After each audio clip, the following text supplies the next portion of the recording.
It was a product of the digital revolution. You know, if you want to argue that the Industrial Revolution created free trade in goods, the digital revolution created modern global value chains, because with computer technologies and the falling costs of communications, it became possible for companies to organize on a global basis, to manage their operations on a global basis, to interact with contract suppliers on a global basis, and therefore to break up production, to maximize both cost efficiency and quality by locating wherever in the world made the most sense. I mean, politically, a lot of it, actually, no, politically is probably not the right word here. So the technology was the driver.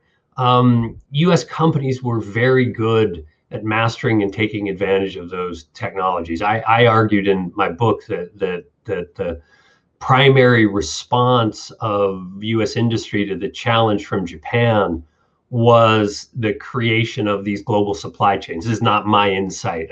Suzanne Berger at MIT and the work of the MIT Commission on Industrial Productivity in the 1980s and 1990s looked at this in detail, but you had companies like Dell that mastered the art of coordinating these global value chains. I mean, Dell's big innovation was not to make computers that were better than any other company making them at the time, but to do so at a lower cost, because they were able to break up and manage the supply chain in a kind of just-in-time basis. You know, people would order their product and it would get assembled on demand and show up a few days later. And it was an incredible revolution made possible by these digital technologies.